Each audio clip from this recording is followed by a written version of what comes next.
It's time for another episode of Fisher's Freight Coach's Corner with the head coach of the Fisher's Freight, Dixie Wooten. I am the broadcast voice of the Freight, Andrew Smith. Glad you have joined us.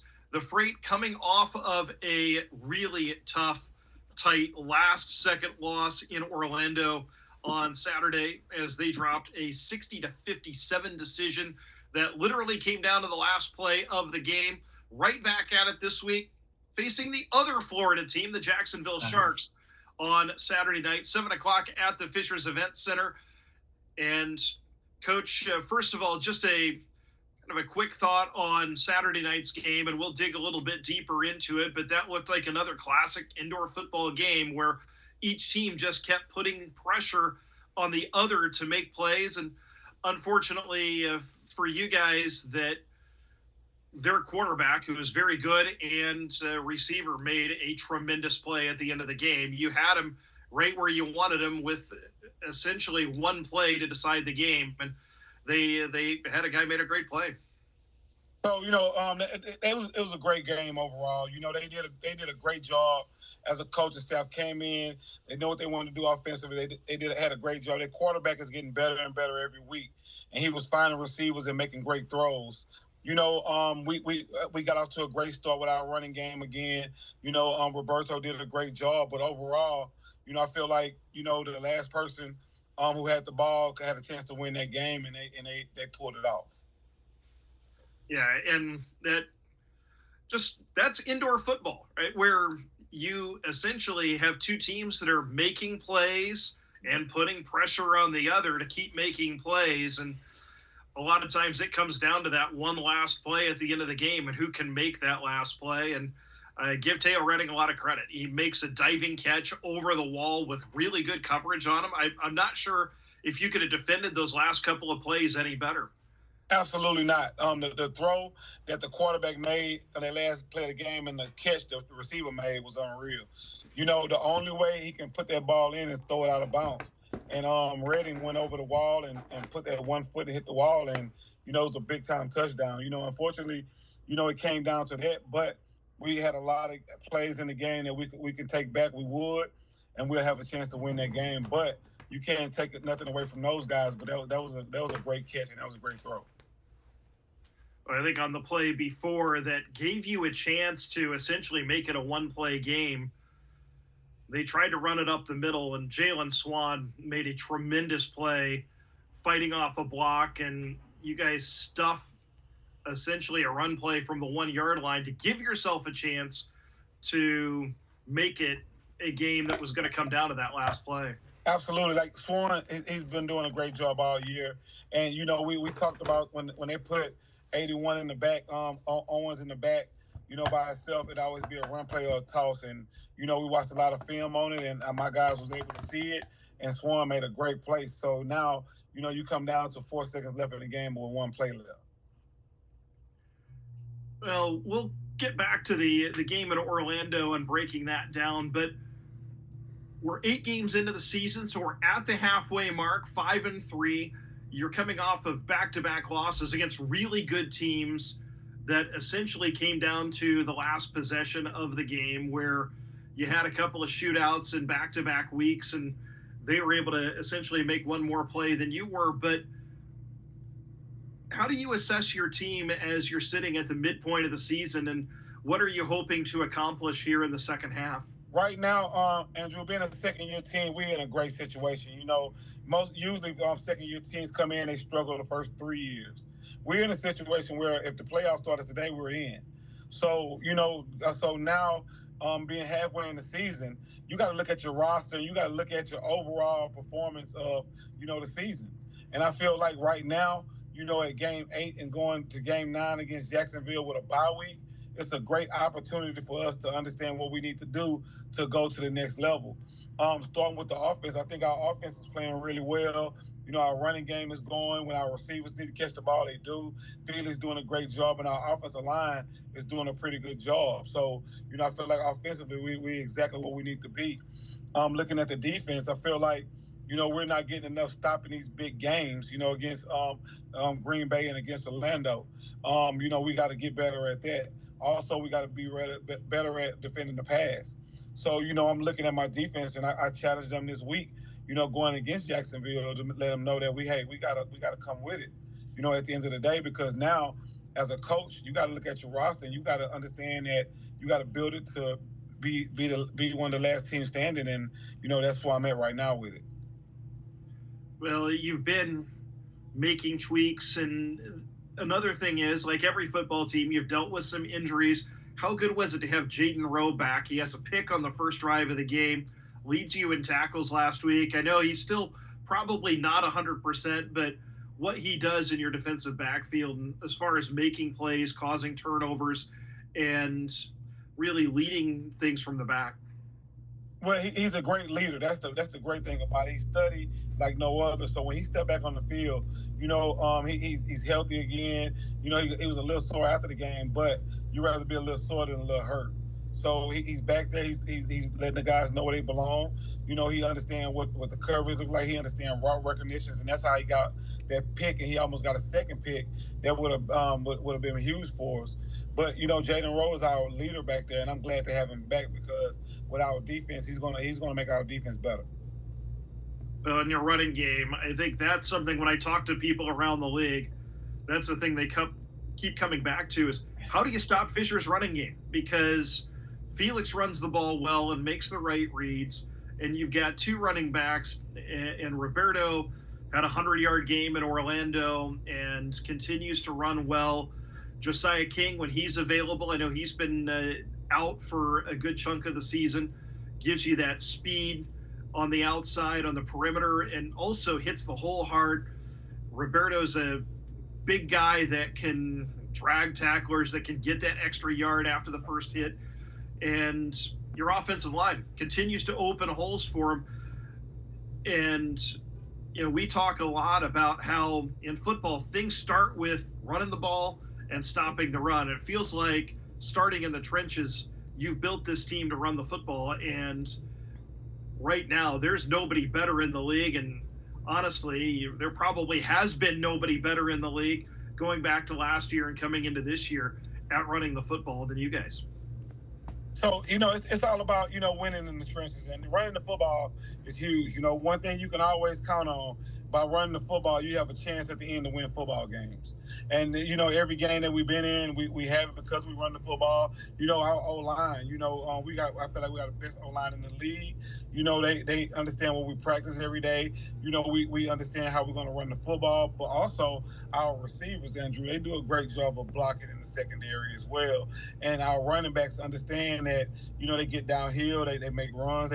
Josiah, he's big and break runs, and Roberto as well. But then with Felix, he's making the right reads, like you said. He understands, what the time and the place to keep it.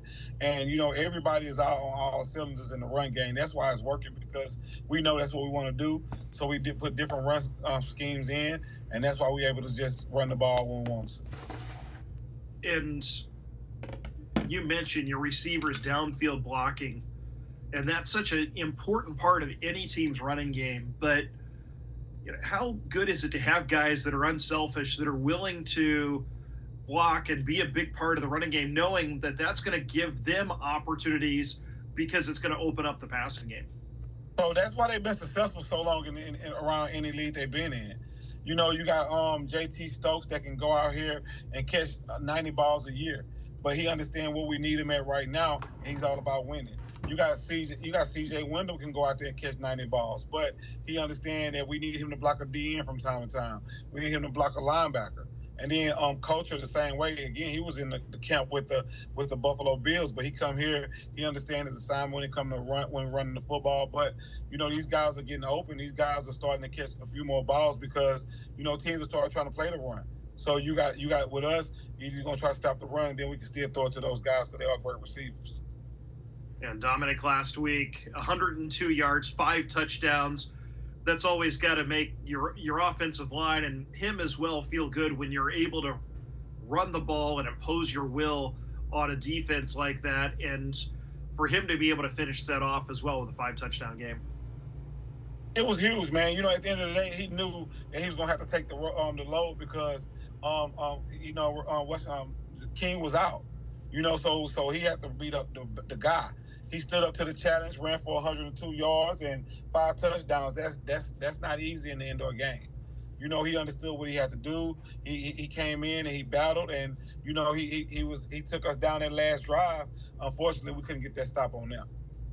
And we talk about sometimes the ping pong game of you get back in the game, you score, they score, you score, and it just feels like each team's putting pressure on the other. They took a late lead, and then Jordan Davis comes in and has a huge kick return to set you up in scoring territory, and Felix Harper scores on the next drive. But again, that special teams part is a hidden part of the game, but it has been such a weapon for you, not just on the kick return, but Callum with another deuce as well and being able to steal some of those points. But how big was it to get that kick return, to flip momentum, to set you up where you were able to score on the next drive and then again put pressure on them late in the game? It was huge because, Coach Stout does a great job with special teams. We work special teams every day, because we know how big it is in this game. So when we ran that kickoff, on the kickoff return for some great yards, it put a little momentum in us. And we knew for a fact that, we had a chance to do something great. So, we went down and scored, and again, special teams is everything. That's why we do it every practice. Every practice we do special teams, and then we have a special teams day to make sure that we know exactly what we're doing special team wise.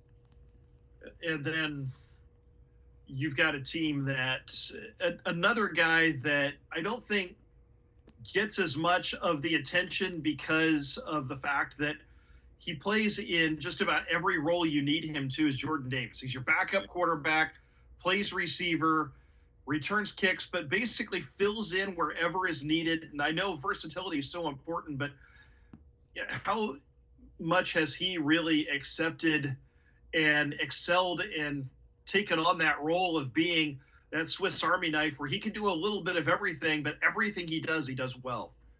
Oh, big time, man. Since day one, when Jordan came into camp, he did some things that let people know that he was special.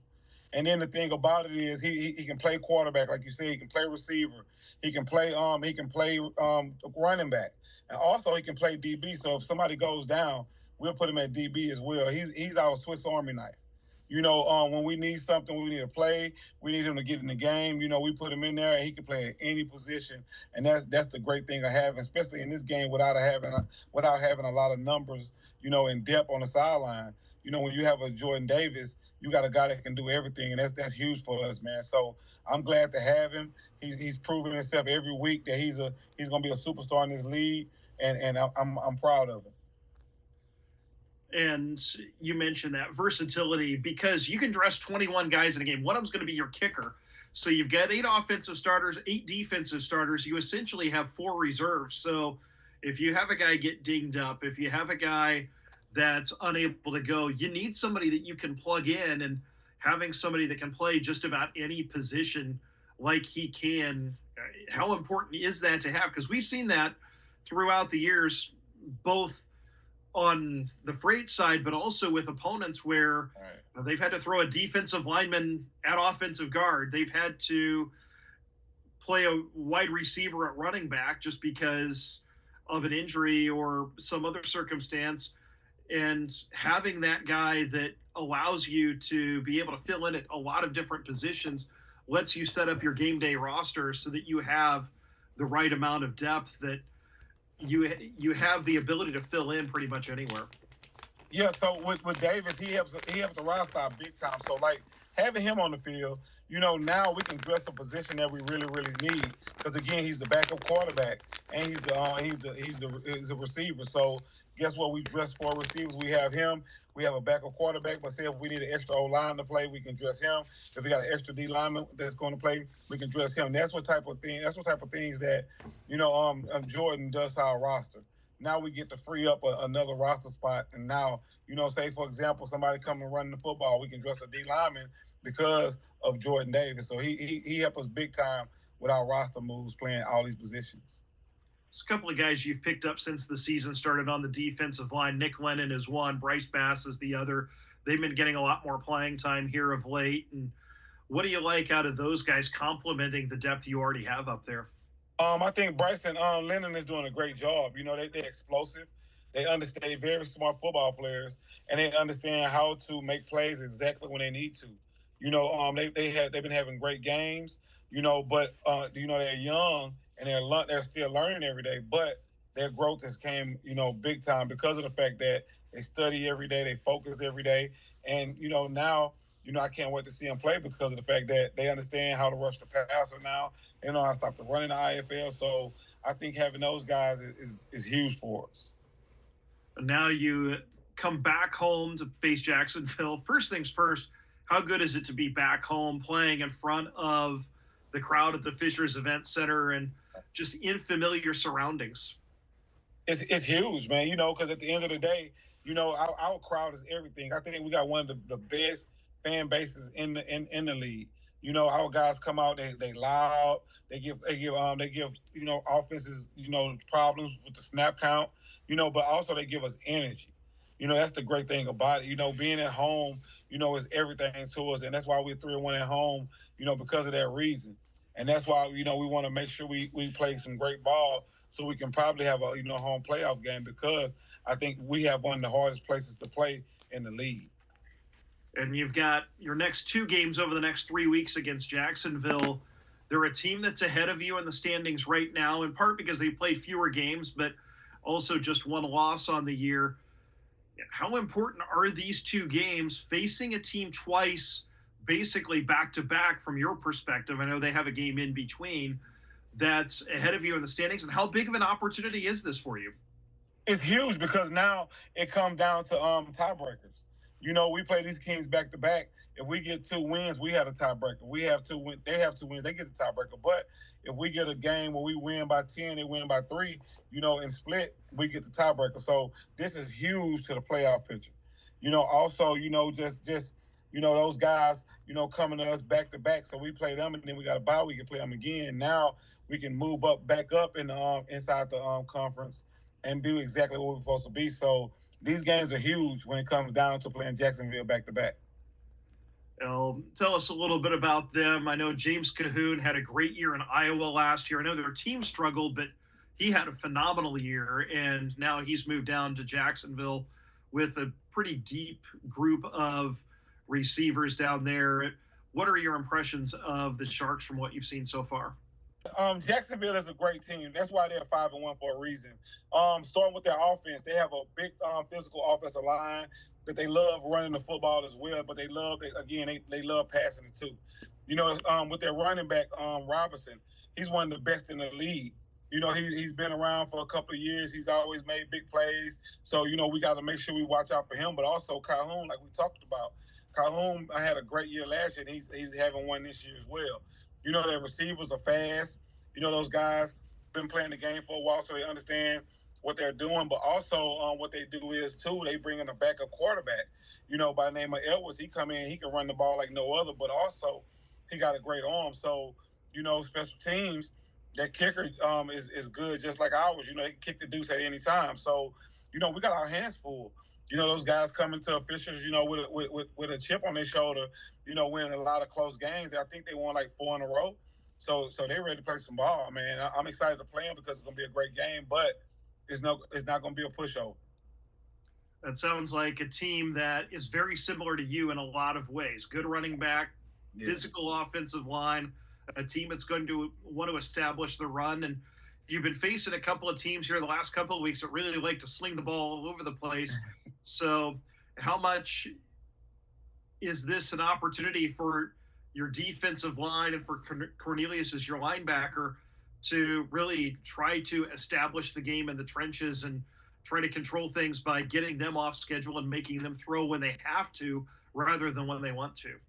It's everything. This week is a week that we have to step up on defense. Like again, I challenged my guys today and let them know, hey, it's time. We gave up 300 yards to Orlando. We can't do that again. So we got to be in the right place at the right time. We got to get a pass rush. We got to make sure that we give Calhoun fits because again, he's one of those quarterbacks that if he sit back there and you let him sit back there and relax, he's going to pick you apart. Because again, he's a big QB, but he got a great arm. So it's a challenge to us, and we got to accept the challenge this week. Well, it is a good challenge, but that's one of the things you enjoy is taking on that challenge every week. And it's another opportunity to move up in the standings, face a team that's ahead of you, and essentially now 8 games left, 7 of them in the division. And after you face Jacksonville on Saturday, you're going to be facing everybody for the second time, or in the case of Green Bay and Iowa, the third time in the season. And so as you get into that second half of the schedule, does the game planning change a little bit? Because now you have film of what they did, what you've done against them, and now it comes down to your staff being able to make adjustments and see and react to what kind of adjustments their staff is making as well. So once you look at it on the East and some of the teams on the West, you are who you are. And they come out like Green Bay is not going to change anything because it's the second half of the season. Jacksonville is not going to change anything. Orlando, and we're definitely not. So what we got to do is it all depends on who can be them. If Jacksonville can come out and throw the football like they want to, that gives them advantage. But if we come out and run the football like we want to, that give us the advantage. So it comes down to that part of it. Again, it's a lot of great coaches in this league, and Jacksonville has one. So, it's all about coming out, make the few adjustments that you need to get them few stops, because we know that both teams got very explosive offenses. Now it's time for the defenses to step up and make some plays. Well, what's going to be a key to Saturday night's game against Jacksonville? Just getting a little pressure on Calhoun. Again, if he's standing there, he can read, he can pick you apart. So we want to get him off that spot. Also, trying to stop the run with Robinson. Again, you can throw the ball 100 times, but in this league, you have to be able to run the football. And they have one of the best running backs in the league.